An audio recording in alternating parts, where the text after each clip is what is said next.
hay un centro de estudios públicos muy interesante que ha generado una serie de gráficos, hizo una encuesta bastante grande asociada con Ipsos, espacio público me estoy refiriendo, y vamos a conversar hoy día con su directora ejecutiva, Pía Mundaca, porque hay una serie de cosas bien interesantes que se revelan en esta encuesta que sacaron junto a Ipsos pero calza perfectamente con, si tú quieres, la temperatura de ánimo ambiente que hay hoy día. Pía, muchas gracias por estar con nosotros. Muchas gracias a ti, Fernando, por la invitación y por la oportunidad de comentar los resultados de la encuesta que presentamos hace muy pocos días. A ver, cuéntanos un poquitito sobre la encuesta, en términos, si tú quieres, de dimensiones. De cuánta gente estamos hablando y fue, entiendo, asociada con Ipsos, que tiene una gran experiencia en este tipo de encuestas. Esta es una encuesta que realizamos desde Espacio Público junto con Ipsos, es una encuesta presencial, se llama Chilenas y Chilenos Hoy, la hemos realizado por 5 años consecutivos, lo que también nos permite ir comparando con las versiones anteriores, y además es una encuesta que tuvo su trabajo de campo entre finales de octubre y finales de noviembre, es información bastante reciente en cuanto a su levantamiento, y no es solo el Gran Santiago, sino que reúne los principales centros urbanos, Antofagasta, el Gran Santiago, Valparaíso, Viña del Mar, Talcahuano, Concepción.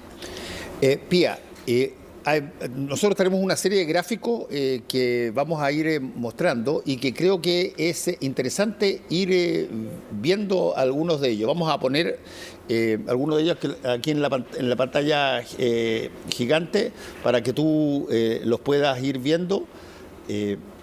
No sé si alcanzas a ver ese. Pero, a ver, tráigalo más acá para ahí. Ahí está perfecto. Me pareció tremendamente interesante el título del gráfico. ¿Somos una sociedad violenta? Sí. ¿Y por qué partieron a buscar este tipo de preguntas? ¿Qué tiene Chile que eventualmente pueda ser susceptible de ser preguntado si es o no una sociedad violenta? Esta es una pregunta que hemos hecho en años anteriores. De hecho, fueron preguntas que fuimos construyendo, realizando focus group, que nos permitieron darle una vuelta al cuestionario que teníamos y que no fuera solo lo que nosotros creíamos que era relevante considerar. Es bien clara en la evaluación de que nuestro país es una sociedad violenta con un 76% de las personas. Sin embargo, quiero complementar esto con dos cosas. Primero, el año 2019, que realizamos también la encuesta, el trabajo de campo fue justo después del estallido.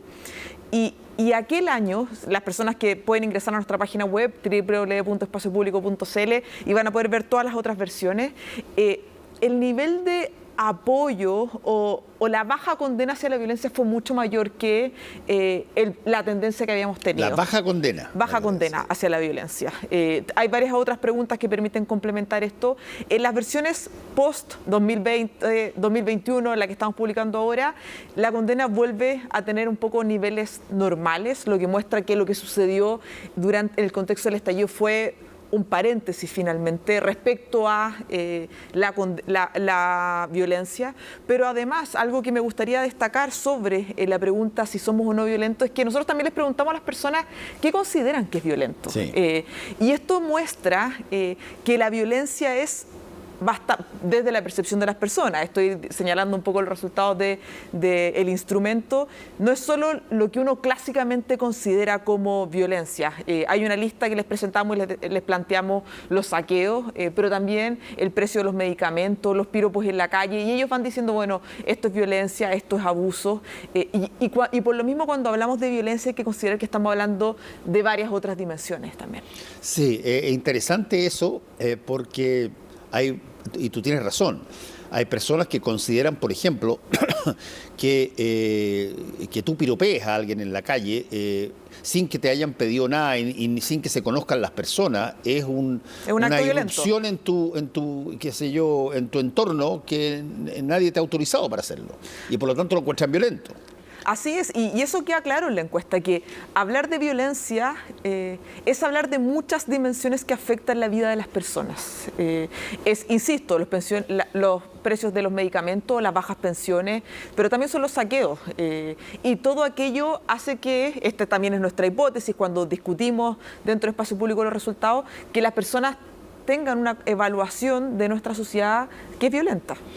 Veamos aquí, por ejemplo, la integración social y los prejuicios que hay en torno a eso. Esta es una lámina bien interesante porque tiene resultados que son bastante categóricos también. Sí, les fuimos presentando varios escenarios respecto a integración social. Quiero destacar dos. Uno es el de los pueblos originarios generan. Les poníamos dos escenarios. Los pueblos originarios generan problemas al país, los pueblos originarios realizan un aporte al país y es bien claro cómo hay una visión predominantemente positiva respecto a los pueblos originarios. Y en general en todas las dimensiones que preguntamos, la evaluación es más bien positiva. Un punto que me gustaría destacar sobre pueblos originarios es que cuando hacemos el análisis por zonas geográficas, los separamos por zonas geográficas, la evaluación positiva es estadísticamente menor en Concepción.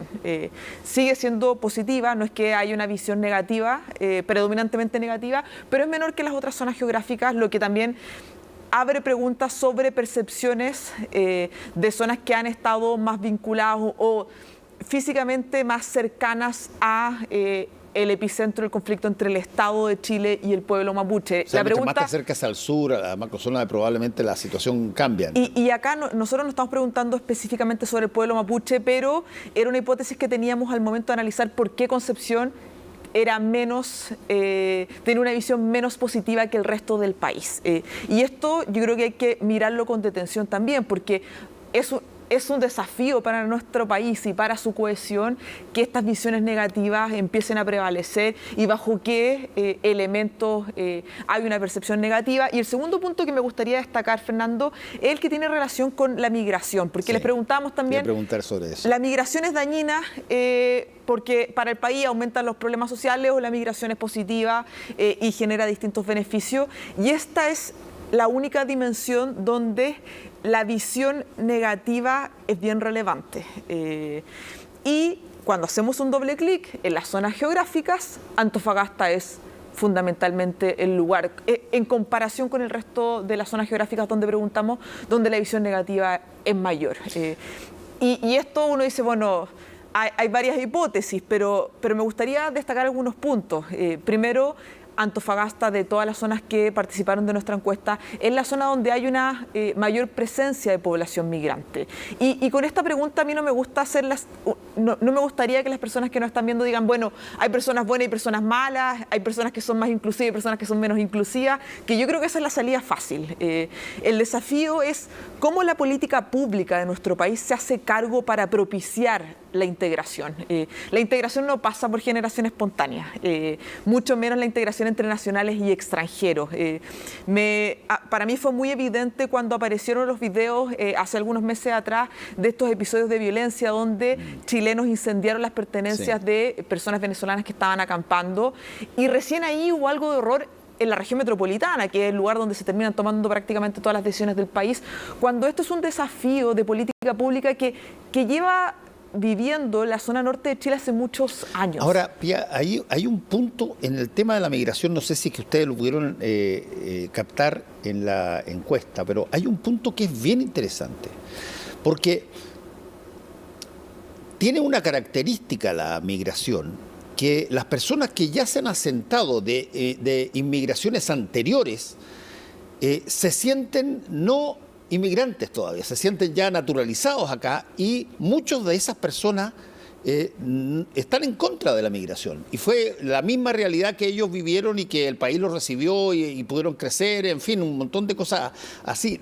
Como que de pronto no se capta la paradoja de que muchas de las personas que están rechazando al nuevo migrante fueron hasta hace poquitos años atrás migrantes también. Sí, y eso pasa, o sea, eso no es un escenario exclusivo de Chile. Los flujos migratorios muchas veces van integrándose y van generando quiebres con los que vienen después.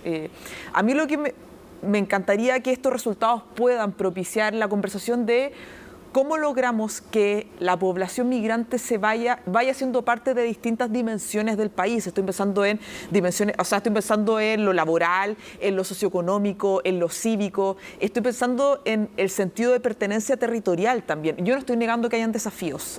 Los existen y negarlos me parece irresponsable. Lo que sí creo que aquello no va a suceder por un buen camino si es que no hacemos nada. Y la integración es bidireccional. Las personas migrantes tienen una responsabilidad, los que habitan este país también la tienen, pero la forma en la que se va desarrollando esa integración, cómo uno la va dirigiendo, es fundamentalmente una responsabilidad estatal.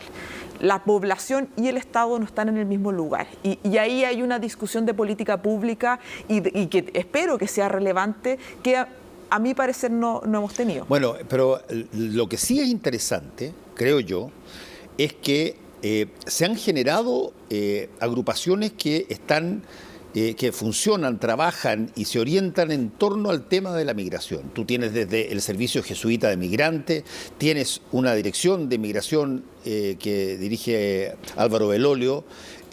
Yo me acuerdo cuando Rodrigo Delgado era alcalde de Estación Central, y en ese entonces él se jactaba y con toda razón de haber generado un espacio de integración para poder integrar a una de las poblaciones más altas de migrantes que había en la región metropolitana, a Estación Central, que ocupaban básicamente todas las escalas de escolares, atendían a salud, y era una cosa bien interesante. Sin embargo, de repente se desordena todo eso en determinadas circunstancias. También, por cierto, está toda la situación de legalidad de los inmigrantes que, tiene que en algún momento dado resolverse.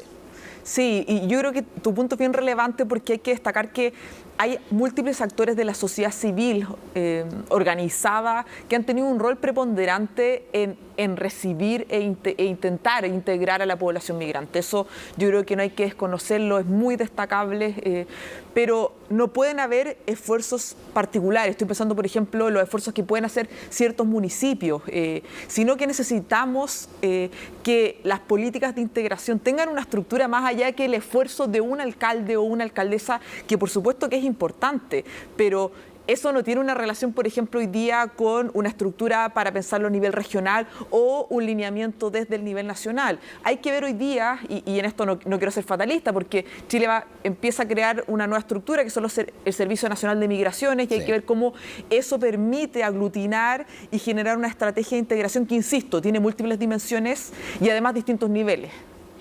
Bueno, veamos otra lámina. Esta, por ejemplo, principales problemas en 10 años.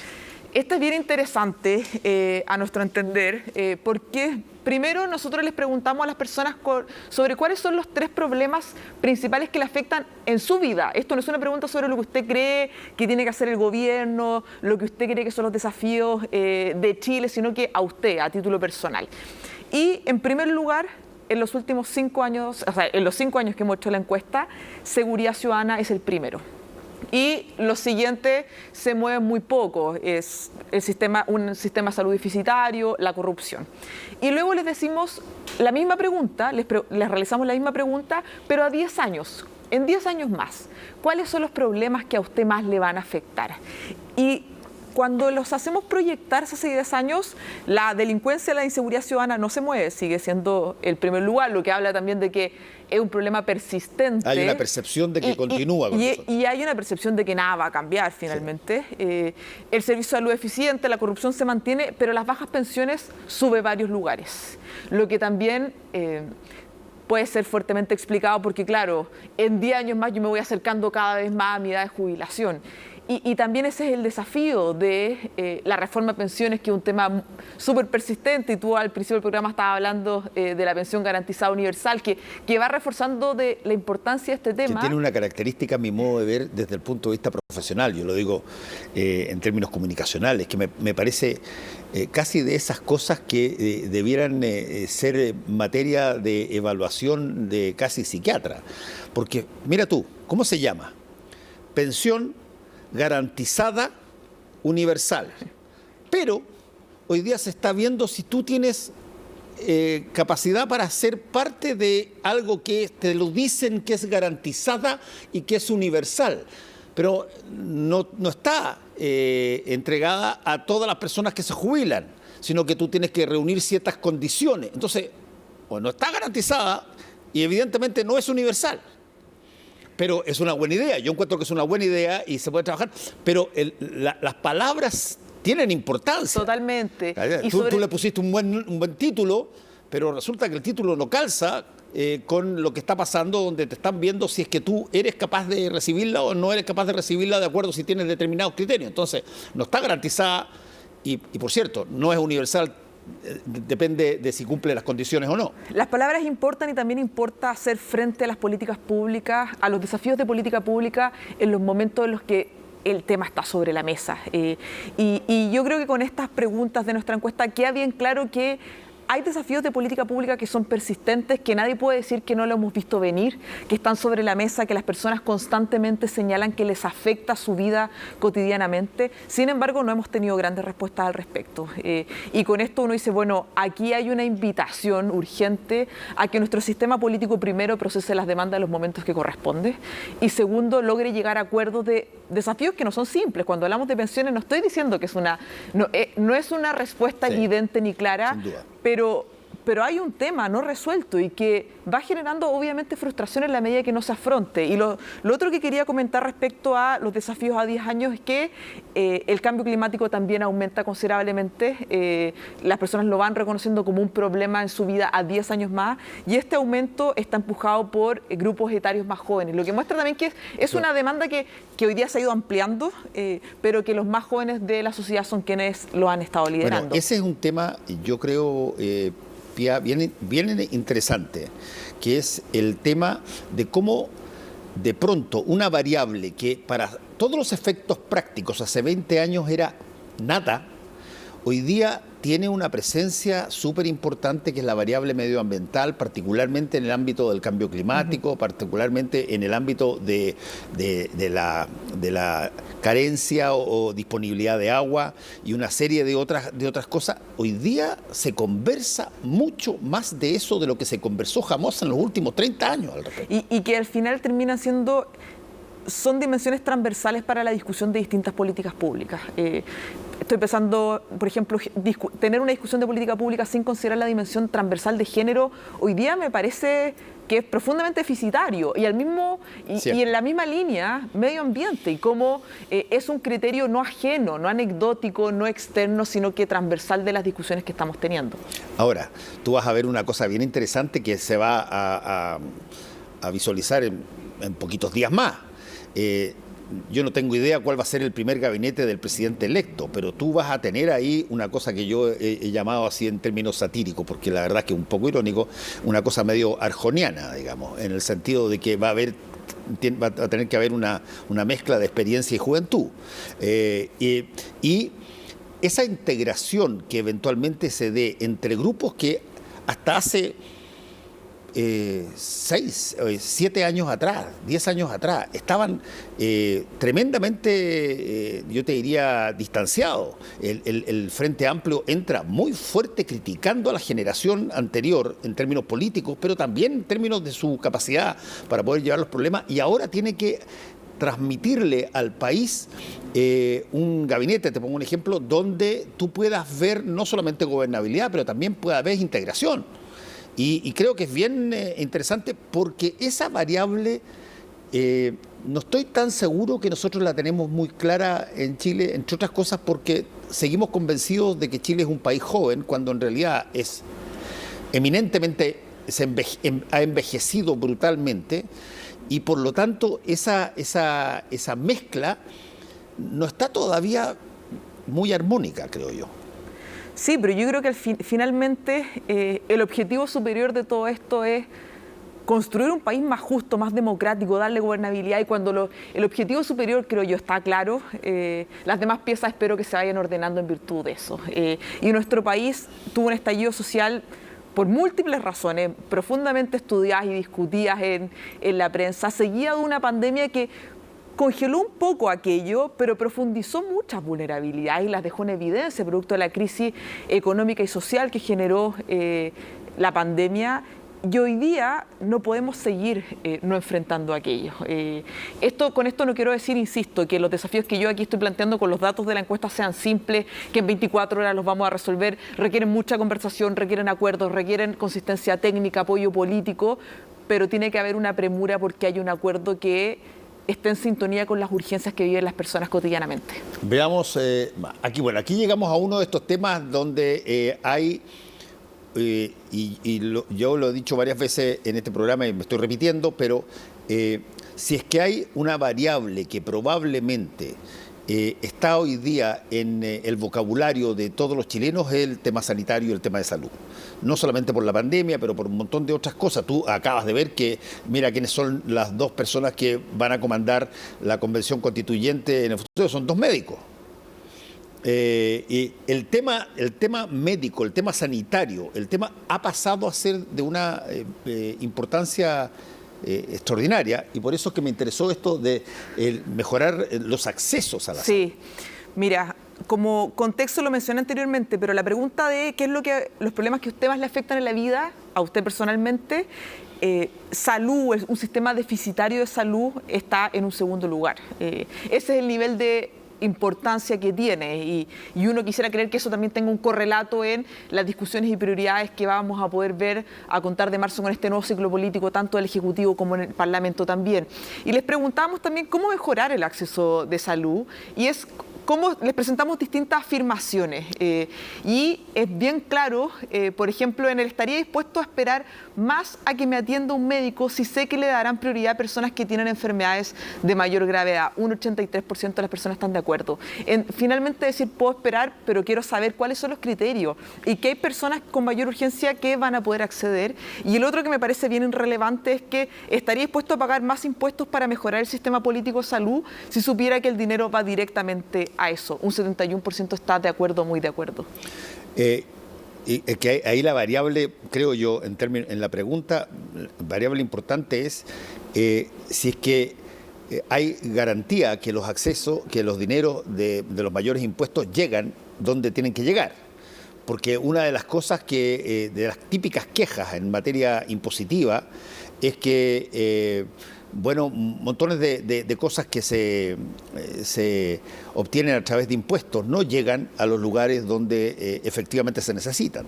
Mira, ambas aseveraciones y el porcentaje de las personas que están de acuerdo muestra, yo creo que dos cosas. Uno, obviamente, la relevancia y cómo la importancia de la salud uno la va viendo en distintos niveles, pero también cómo la política pública tiene que pensarse en que las personas accedan a un buen nivel de información sobre por qué se está decidiendo esto, dónde van los recursos, cuáles son los criterios. Finalmente, no subestimar a la ciudadanía y transparentar aquello. ¿Hay algo en eso, Pía, de que quizás falta de indicarle a la ciudadanía dónde fueron los impuestos que ellos le entregan al Estado? Yo creo que han habido esfuerzos relevantes el último tiempo al respecto, pero creo que podemos mejorar muchísimo más la información disponible, los criterios que existen. Por mucho tiempo, esto es mi opinión, pero se ha subestimado a la ciudadanía, y yo creo que uno puede sincerar, debe hacerlo, y eso nos va a hacer, va a contribuir muchísimo a distintas discusiones que estamos teniendo hoy día. A ver, tenemos los principales problemas que afectan a las personas que contestaron. Que esto lo comentábamos, sí. es que el que le afectan hoy, finalmente. Sí. Y ahí, bueno, algunas de las cosas, y tú ves que el tema de la violencia o la inseguridad, son siempre temas que ya están aquí para quedarse y son tratados, por cierto, en los programas de todos los candidatos presidenciales. Espero que no sea un tema para quedarse y sea un tema para resolver, pero sí, estoy de acuerdo contigo. O sea, es súper persistente, aparece constantemente, muchas veces hay esfuerzos por dar respuestas bastante populistas, pero con poca evidencia y rigurosidad de que puedan tener un impacto real en la seguridad de las personas, que yo creo que ese es otro desafío. Sí, ahora, aquí, Pía, estamos ante una cosa, vuelvo al tema comunicacional, estamos ante una cosa que desgraciadamente funciona para los dos lados. Por una parte, te alerta sobre algo que la gente realmente le preocupa, el tema de la violencia. Pero cuando hay competencias electorales muy reñidas y sobre todo cuando esas competencias electorales son de alguna forma bipolares y se empiezan a producir discusiones entre extremos, el tema de la violencia es súper útil para las partes para, entre otras cosas, o meter miedo de que se viene la violencia brutal, o meter miedo de que lo que se quiere es un tipo de gobierno dictatorial, que todo circule desde básicamente las Fuerzas Armadas.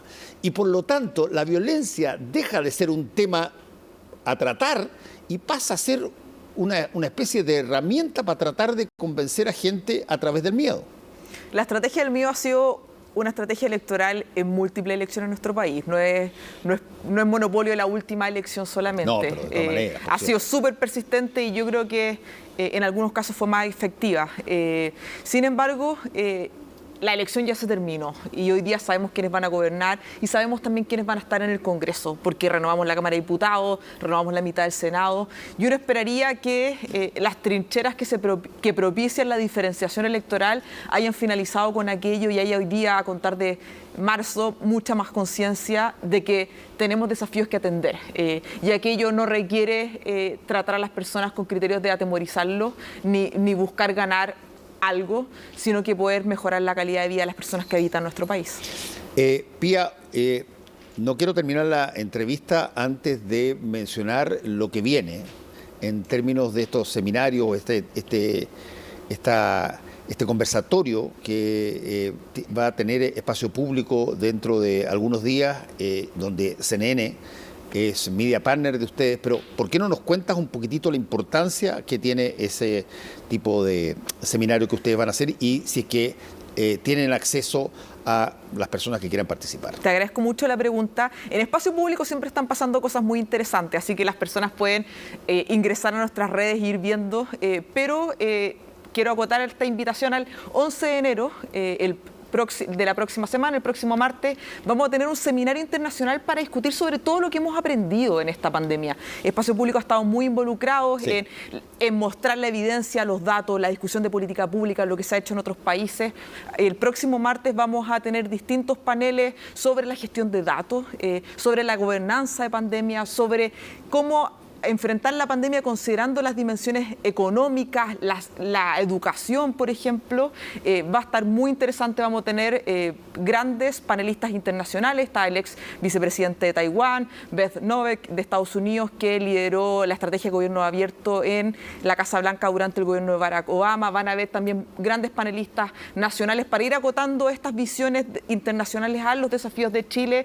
Dejo muy invitada a todas las personas que nos están viendo que ingresen a la página web de Espacio Público, a sus redes sociales, se puedan inscribir, porque yo creo que este es un camino de mucho aprendizaje que tenemos que ir socializándolo para también absorberlo y generar las mejores políticas públicas para nuestro país. ¿No tiene costo esto? No, absolutamente gratuito. Lo vamos a difundir por el canal de YouTube de Espacio Público, así que en nuestras redes está todo el detalle. El 11 de enero desde las 8:30 de la mañana hasta las 13:40 van a haber 4 o 5 paneles.